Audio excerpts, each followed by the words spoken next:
I rolled into my driveway at 3 a.m., the growl of my 18-wheeler Big Tom fading into the quiet of the cul-de-sac. My bones ached from a 14-hour haul, my eyes burned from staring at highway lines, and all I wanted was a cold beer in my bed. But there she was, Margaret Marge Wells, queen of the HOA, standing on my porch like a tax auditor with a vendetta. She clutched a clipboard, her fake smile sharper than a switchblade.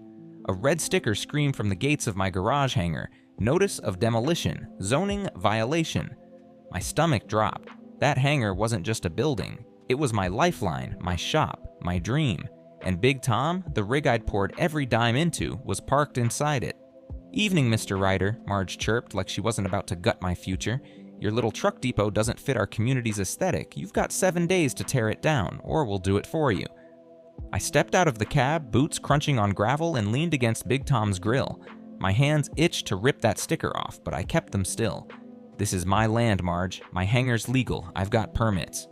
She laughed, a sound like a fork scraping a plate. "Permits don't change the fact that this eyesore lowers property values. HOA rules, Jack. I am the rules." She turned on her heel, her sensible loafers clicking back to her pristine Lexus. I stood there, the weight of 600 miles, and her words pressing into me. That hangar wasn't just steel and concrete, it was my shot at something bigger, a company, a legacy, and Marge had just declared war on it.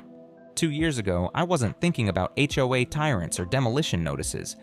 I was just a guy with a dream and a fresh start. I'd been a trucker for 15 years, hauling freight for companies that treated drivers like spare tires. Useful until you're not. My dad, Tom, was a driver too. He taught me to love the road, the hum of the engine, the way the horizon promises something better. But he died with nothing but a beat-up logbook and a stack of bills. "Don't end up like me, Jack," he'd said. "Own your rig, build something." So I did. I sank every penny I had into Big Tom, a used but solid Peterbilt, and bought a house on the edge of town. It wasn't much, just a single-story rancher on a 2-acre lot, far enough from the cookie-cutter McMansions to feel like freedom. The land was the real prize.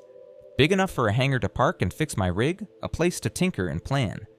I built that hangar myself, pouring concrete, welding beams, making it strong enough to withstand a tornado. It wasn't pretty, but it was mine. Inside, I hung a small brass plaque on the wall.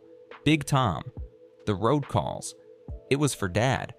Every time I saw it, I remembered why I was grinding, why I wanted a second truck, a driver, a real company. I wasn't just hauling freight, I was hauling a promise. Back then, I figured the HOA would leave me alone. My place was on the outskirts, practically in the boonies. The neighbors were half a mile away, their lawns manicured like golf courses, their lives ruled by Marge's clipboard. I thought, live and let live, right? Wrong. I didn't know it yet, but Marge had her eyes on my land from the moment I signed the deed. She didn't see a home, she saw dollar signs.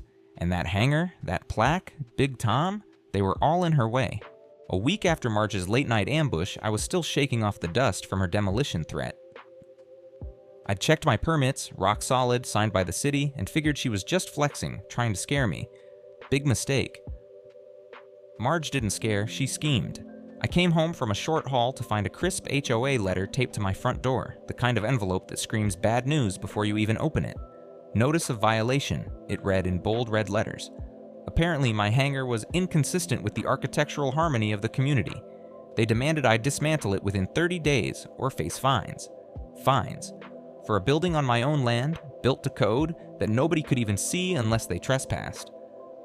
I was nursing a coffee on my porch when Marge rolled up in her Lexus, her clipboard practically an extension of her arm. She stepped out, her pastel cardigan screaming, "I ruin lives for fun." "Jack," she said like we were old pals, "I hate to do this, but your truck shed is an eyesore. This is a neighborhood, not a freight yard." I set my mug down, slow, keeping my voice steady. "It's a hangar, Marge. It's legal. I showed you the permits." She waved a hand like my paperwork was a pesky fly. "Permits don't change the vibe of our community. You're lowering property values. People are complaining." She leaned in, her smile all teeth. "Do yourself a favor. Tear it down before this gets messy." "Messy?" I raised an eyebrow. "You're the one taping threats to my door." Her eyes narrowed, but she didn't flinch. "Read the HOA bylaws, Jack. Page 12, Section 4B. Non-compliant structures can be removed at the owner's expense." She turned, her loafers crunching gravel, and called over her shoulder, "Fix it or we will." I watched her drive off, her taillights fading into the dusk. My gut churned, not from fear, but from the sheer gall of it. That hangar wasn't just a garage, it was where I rebuilt Big Tom's alternator at 2 a.m., where I kept Dad's plaque, where I sketched out routes for the company I'd build. Marge wasn't just coming for my property, she was coming for my future. I pulled out the HOA bylaws that night, flipping to page 12. Section 4B was real, but vague as hell. Typical lawyer speak designed to let people like Marge twist it however they wanted. My hangar was legal, but legality didn't matter when Marge was judge, jury, and executioner. I wasn't about to roll over, but I knew one thing. This was just her opening shot. Marge didn't waste time. That first letter was just her warming up, like a boxer throwing jabs before the knockout punch. I thought I could handle her with logic, permits, maybe a polite chat. I was wrong. She wasn't playing chess. She was playing demolition derby, and my hangar was in her crosshairs. Over the next 3 weeks, Marge turned my life into a bureaucratic nightmare, each move sharper, meaner, and more personal than the last. She wasn't just after my property anymore, she was after my soul. It started with the fines. 2 days after her porch visit, another HOA letter hit my mailbox, $200 for ongoing non-compliance with the hangar violation, then another $300 for excessive vehicle noise, claiming Big Tom's engine was disturbing the peace. Never mind that I only drove her in and out during daylight, quieter than the leaf blowers every neighbor ran at 7 a.m. I called the HOA office, got a board secretary who said, "Talk to Marge, she handles enforcement." I left voicemails, no response, just more envelopes, piling up like a paper guillotine. By week 2, I was staring at $1,100 in fines for a hangar that was legal and a truck I needed to live. Then she got physical. I came home from a haul to find my hangar's gate busted, hinges bent, lock smashed like someone took a crowbar to it, spray painted across the side in neon orange. Trash out. I checked my security cam, a cheap one I'd bolted to the roof. Grainy footage showed 2 guys in hoodies working fast under cover of night. No faces, but I saw a third figure in the background, clipboard in hand, directing them like a low-budget mob boss. Marge. She didn't even try to hide it. I called the sheriff, filed a report, but the deputy just shrugged. Vandalism's tough to pin without clear ID. Maybe talk to your HOA. I wanted to scream. My hangar was exposed, my tools at risk, and Big Tom sat there like a sitting duck. I spent $400 on a new lock and welded the hinges myself, but the message was clear. Marge wasn't stopping at paper cuts. She didn't stop there. Marge weaponized the neighborhood. At the grocery store, Mrs. Larson, who used to wave when I drove by, gave me the cold shoulder. A guy down the street, Tompkins, crossed the road to avoid me. I overheard whispers at the gas station. That trucker's tanking our home values. Marge had spread her poison, painting me as the guy who brought the neighborhood down with my junkyard. I live on the edge of town, half a mile from the nearest house, but somehow my hangar was the apocalypse. It stung, not because I cared about their wine and cheese parties, but because I'd thought these people were decent. Marge was turning them into her personal lynch mob. The worst came on a Friday. I'd been out on a 48-hour run, hauling auto parts to Tulsa. I pulled into my drive, exhausted, ready to crash. Something felt off. The hangar door was shut, but the air smelled wrong, like metal and regret. I opened the gate and froze. The brass plaque on the wall, the one I'd hung for Dad, Big Tom, the road calls, was gone. Not just gone, smashed. Shards of it lay scattered on the concrete like someone had taken a sledgehammer to my heart. I knelt, picking up the pieces, my hands shaking. That plaque wasn't worth a dime to anyone else, but to me it was Dad's voice, his dreams, the reason I kept pushing. I found a note tucked under a shard, handwritten, "Last warning, comply." No signature, but it reeked of Marge's perfume, control, and cruelty. I sat there, clutching the broken bits, my chest tight. This wasn't about rules anymore. Marge knew what that plaque meant. I'd mentioned it at an HOA meeting once, trying to explain why the hangar mattered. She'd listened, nodded, and filed it away like a predator sizing up prey. Now she'd used it to gut me. My dream, my company, my second truck, my promise to Dad felt like it was slipping through my fingers. I wanted to march to her house, kick down her door, and shove that note in her smug face. But I didn't. I'm a driver. I know roads, not rages. You don't win by swerving. You win by staying steady, plotting the route, and hitting the gas when the time's right. So I stood, pocketed the plaque's pieces, and got to work. I wired a second camera to the hangar, hid it in a fake vent. I backed up every fine, every letter, every frame of footage. Marge thought she was breaking me, but she'd just lit a fuse. That plaque wasn't just a memory, it was a reminder. I wasn't built to quit. And if Marge wanted to play dirty, I'd show her how a trucker plays smart. I'm not a hothead, never have been. You don't survive 15 years on the road by slamming on the horn every time someone cuts you off. So even with Marge's fines piling up, my hangar gate busted, and Dad's plaque smashed to bits, I figured I'd try the high road first. Play by the rules, show her I wasn't the trash she painted me as. Big mistake. Marge didn't want peace, she wanted submission, and I was about to learn that the HOA's rulebook was just her personal playbook for war. I started with the official route. I dug out every document I had, city permits, zoning approvals, even the surveyor's report I'd paid for when I built the hangar, all chassis loaded, all legal, down to the last bolt. I made copies, stapled them into a binder, and marched to the HOA office, a converted garage at the community center that smelled like stale coffee and desperation. The secretary, a nervous kid named Kyle, took one look at my binder and said, "You'll need to talk to Marge." Of course, I left a message, calm but firm, requesting a meeting to clear up the misunderstanding about my hangar. No callback, just another fine in my mailbox 2 days later, $500 for failure to initiate corrective action. Marge wasn't ignoring me, she was toying with me. Next, I went to the city. If the HOA wouldn't listen, maybe the zoning board would. I drove to City Hall, handed over my permits, and explained the vandalism, the fines, the harassment. The clerk, a guy with a comb-over and a tie that screamed midlife crisis, nodded like he'd heard it all before. HOAs can be tough, he said, but your permits look fine. File a complaint with the state HOA board if you want. He gave me a form, 12 pages of jargon that might as well have been written in Klingon. I filled it out anyway, mailed it, and got a response 3 weeks later. Under review. Translation: good luck, buddy. I didn't give up. The HOA's monthly meeting was coming up, and I signed up to speak. I figured if I could get in front of the board, Marge's little court of yes-men, I could make my case. The meeting was in the community center's banquet room, all fluorescent lights and folding chairs. Marge sat at the head table, her clipboard like a scepter, flanked by her loyal minions. Carl, a retired accountant who nodded at everything she said, and Linda, who looked like she'd been born clutching a wine glass. I stood up, binder in hand, and laid it out. My hangar was legal. The fines were baseless. The vandalism was targeted. I showed photos of the busted gate, the graffiti, even the shattered plaque, though my voice caught when I mentioned it. This isn't about rules, I said. This is personal, and it's wrong. Marge didn't blink. She leaned back, her smile sharp enough to cut glass. Mr. Ryder, we appreciate your passion, but your structure disrupts the community's aesthetic standards. We've received multiple complaints. Multiple? News to me? I asked who. She waved a hand. Anonymous, for privacy. Convenient. Carl chimed in, reading from a script. The board recommends you remove the hangar to avoid further penalties. Linda added, we're a family neighborhood, not a truck stop. The room tittered. Neighbors I'd never even met, eating up Marge's narrative like it was potluck casserole.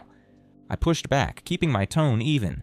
The hangar's on my land. It's zoned correctly. You're fining me for nothing and ignoring vandalism. That's not enforcement, that's harassment. A few heads turned, maybe listening, but Marge shut it down. We're not here to debate, Jack. You've been warned. Comply or face the consequences. She banged her gavel. Yes, she had a gavel, like a judge in a bad movie. Meeting over. I walked out, my binder heavier than when I'd walked in. The neighbors avoided my eyes, like I was contagious. I'd played their game, permits, meetings, forms, and got nothing but a bigger target on my back. Marge wasn't just dismissing me, she was daring me to keep fighting. Every polite word I'd said, every paper I'd filed had bounced off her like gravel off a windshield. And that broken plaque? She knew what it meant to me, and she'd used it to twist the knife. This wasn't about aesthetics, it was about power, her power, and she'd burned my dream to the ground to keep it. Driving home, my knuckles white on the wheel, I felt something shift. I'd tried reasonable, I'd tried patient, but Marge had crossed a line, and I wasn't Dad scraping by, taking punches until he broke. I was done playing nice. If she wanted a fight, I'd give her one, my way, on my terms, with every trick I'd learned from a lifetime on the road. I thought I had Marge figured out. A petty tyrant with a clipboard, drunk on HOA power, hell-bent on turning my hangar into rubble because it didn't match her vision of suburban perfection. I was wrong. She wasn't just playing neighborhood dictator. She was playing a bigger, dirtier game, one that made my busted gate and smashed plaque look like child's play. It took a late-night dive into a stack of dusty records to see the truth, and when I did, it hit me like a runaway semi. Marge wasn't just after my land. She was selling out the whole damn neighborhood. It started with a hunch. After the HOA meeting where Marge steamrolled me, I couldn't shake the feeling that her obsession with my hangar was more than personal. Why my place? Why now? I live on the edge of the district, my nearest neighbor half a mile away. My hangar's not blocking anyone's view or tanking their curb appeal. So I started digging. I'm no detective, but I know how to troubleshoot, like tracing a fuel leak in Big Tom's engine. I pulled every HOA document I could get my hands on thanks to a public records request I'd filed with the city. Most of it was mind-numbing, meeting minutes, paint color approvals, complaints about untrimmed hedges. But buried in the 2024 zoning committee notes was a bombshell. Marge had pushed through a community enhancement proposal, a vague plan to modernize the district's outer lots like mine. The vote was unanimous, dated 6 months ago, with signatures from the board. Except something was off. Carl's signature looked shaky, like someone had forged it. I cross-checked with an old email he'd sent me about mailbox regulations. The loops on his C didn't match. Then I found the real kicker, an attached memo from a company called Pinnacle Development, outlining plans for a gated luxury complex. My lot, with its 2 acres and easy highway access, was marked as the primary entry point. They needed my land for a private road to their McMansion paradise. And Marge? She was listed as a consultant with a promised 6-figure commission if the deal went through. My heart pounded as I pieced it together. Marge wasn't just harassing me to flex her HOA muscles, she was orchestrating a land grab, strong-arming residents with big lots to sell cheap or get driven out. My hangar, my home, Big Tom, they were roadblocks to her payday. She'd faked board approvals, lied to the city, and turned the HOA into her personal real estate racket. The vandalism, the fines, the smashed plaque, all part of her plan to break me, force me to sell, and clear the way for Pinnacle's bulldozers. And it wasn't just me. Other neighbors with big lots had gotten mystery fines or zoning issues out of nowhere. Marge was carving up the district like a Thanksgiving turkey, and we were all on the menu. I sat back in my chair, the glow of my laptop burning my eyes. This wasn't just a fight for my hangar anymore. It was a fight for my home, my dream, and every neighbor she'd screwed over. The broken plaque in my pocket felt heavier, like Dad was whispering, "Don't let her win, Jack." Marge thought she was untouchable, but she'd made a mistake. She'd underestimated a trucker who knows how to read a map and spot a detour. I printed the memo, saved the files, and started planning. If Marge wanted my land, she'd have to go through me, and I was about to make her road a whole lot bumpier. Marge's land grab scheme lit a fire under me, but I wasn't about to charge in like a rookie driver fishtailing on black ice. I'd learned on the road, you don't outrun a storm by speeding up. You map the route, check your load, and hit the gas when the path's clear. Marge thought she had me cornered, fines stacking up, my hangar on the chopping block, Dad's plaque in pieces. But her little Pinnacle Development memo was my green light. She'd handed me the keys to her downfall, and I was ready to shift gears. I just needed a plan, smart, legal, and sharp enough to cut through her HOA empire like a torque wrench through a rusted bolt. I started with what I had, the memo, the forged signatures, and a stack of HOA records showing Marge's pattern of targeting big lot owners. It was damning, but raw evidence wouldn't be enough. Marge was slippery, with a board of loyalists and a neighborhood half scared, half seduced by her community standards nonsense. I needed to hit her where it hurt, her reputation, her power, and that fat commission she was chasing. My years hauling freight taught me how to read people, clients, cops, dispatchers. Marge wasn't a mastermind, she was a bully, and bullies crumble when the crowd turns. First, I called a buddy, Pete, a retired mechanic who'd once been a city clerk. He knew the ins and outs of local government like I knew Big Tom's engine. Over beers in my hangar, I showed him the memo. His eyes lit up. "This is fraud, Jack. Forging board votes? Pushing zoning changes for personal gain? That's a one-way ticket to a lawsuit, maybe jail." He suggested I get a lawyer to back it up, someone who could turn my evidence into a legal sledgehammer. I found Sarah Klein, a property rights attorney who'd taken down shady HOAs before. She reviewed my files and grinned like she'd just drawn a royal flush. "Marge is cooked," she said. "We can file for harassment, fraud, and breach of fiduciary duty, but let's make it public first. Maximum damage." Public. That was the key. Marge thrived on control, on neighbors bowing to her clipboard.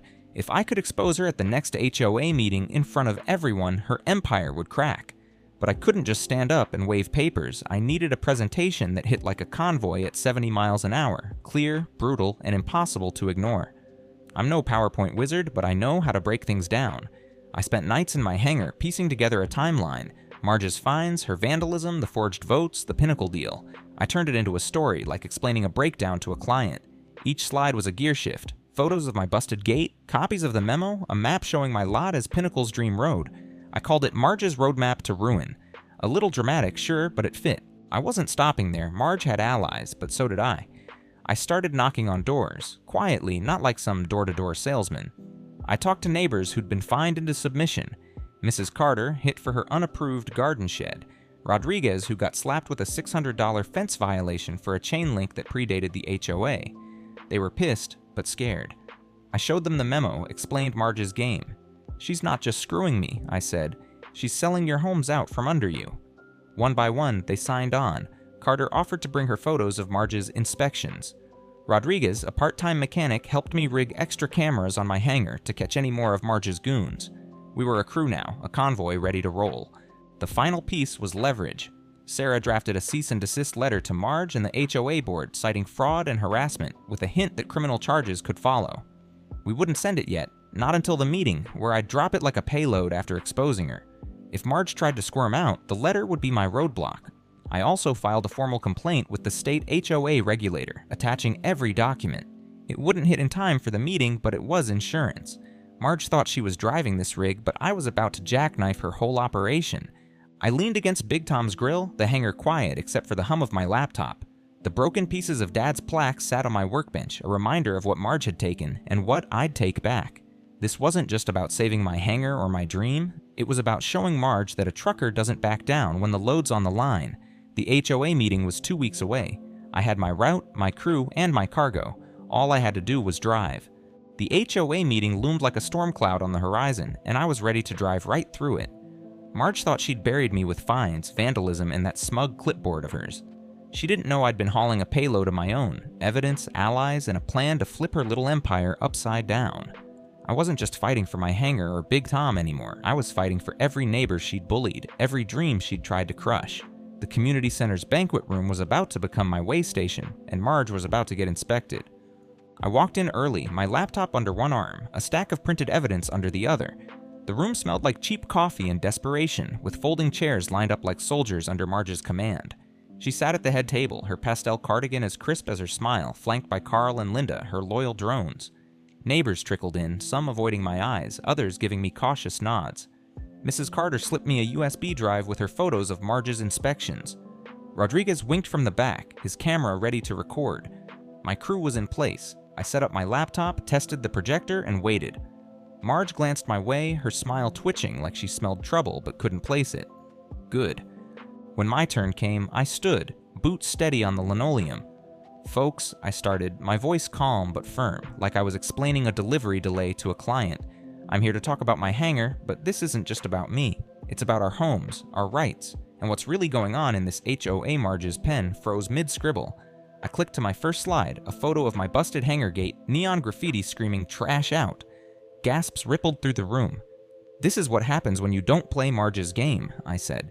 "Fines, vandalism, harassment, but it's not random, it's a plan." I walked them through it, slide by slide, like laying out a roadmap.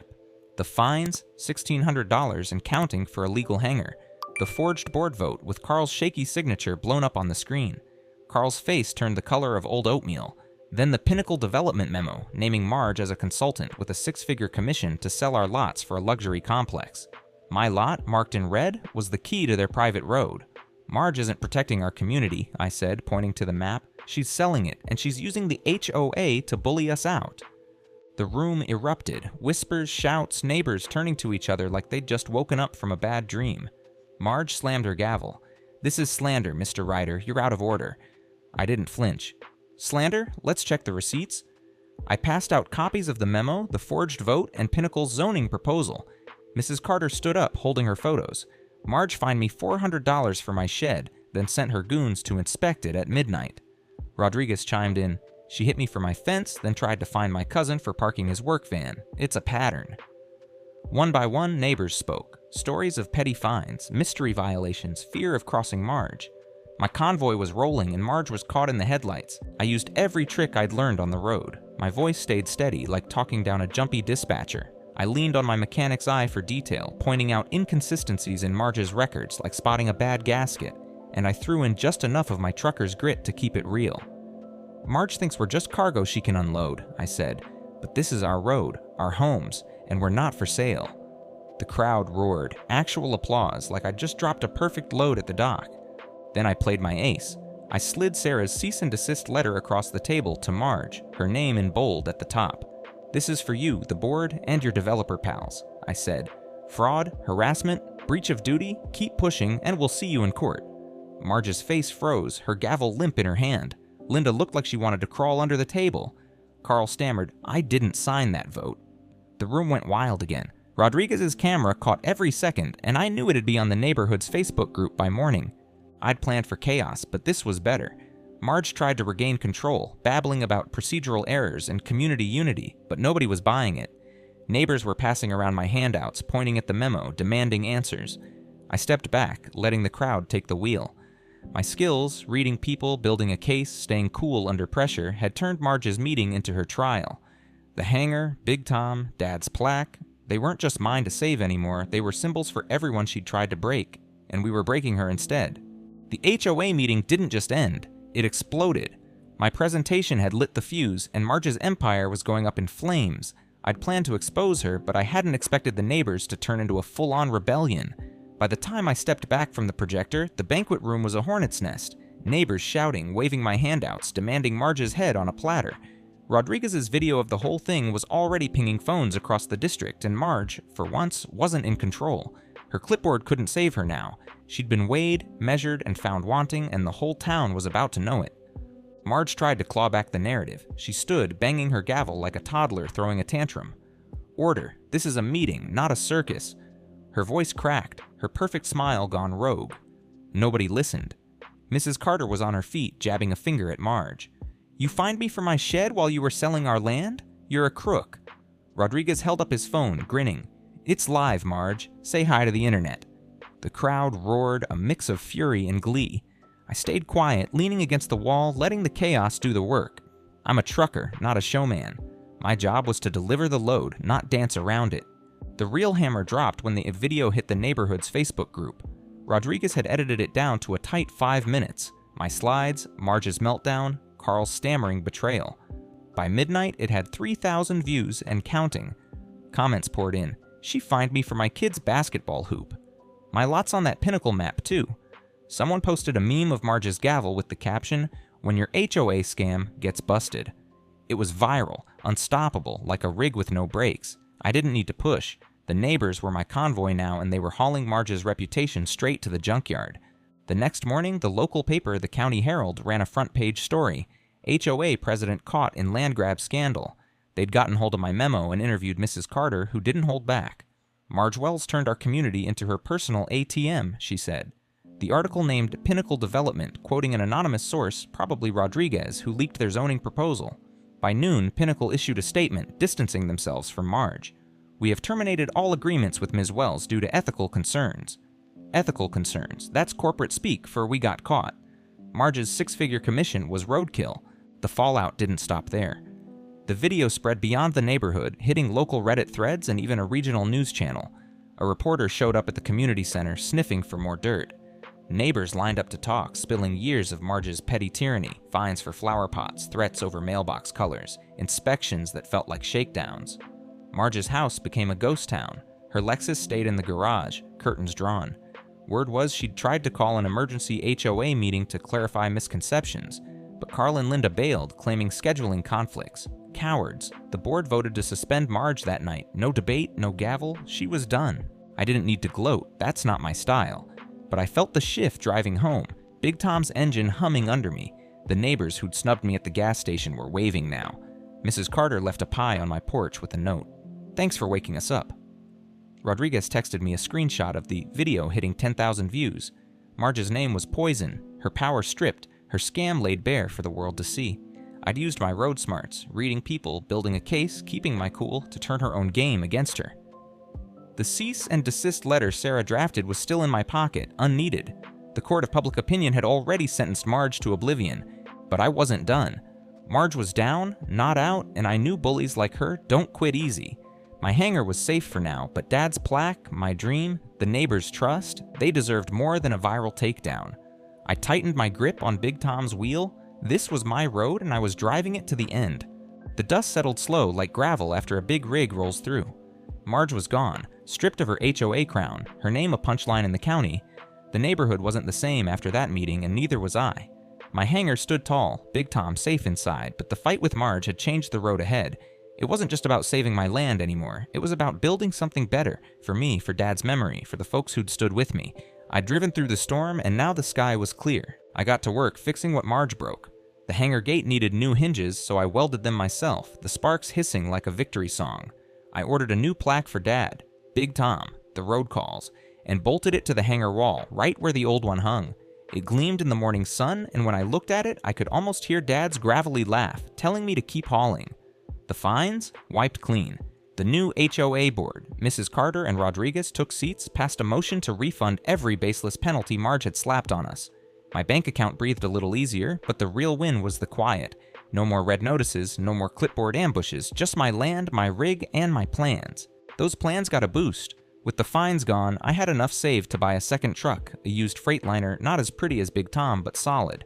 I hired my first driver, a guy named Eddie who'd hauled lumber for 20 years and knew the roads better than I knew my own driveway. We painted Ryder Freight on the sides of both rigs, my name in bold blue letters. It wasn't a fleet yet, but it was a start. Every time I saw those trucks roll out, I felt Dad's hand on my shoulder. I was keeping my promise, a company, a legacy, 1 mile at a time. The neighborhood changed too. The HOA rewrote its bylaws, no thanks to Marge's old guard. Now every contract, every fine had to go through a public vote. No more secret deals, no more anonymous complaints. Mrs. Carter pushed for a community garden, and Rodriguez got the board to approve a block party, first one in years.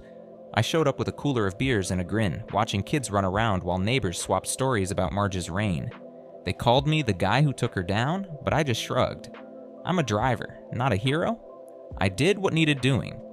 Marge sent me a letter a month later, a half-assed apology scribbled on floral stationery. Misunderstandings, she called it, hoping to move forward.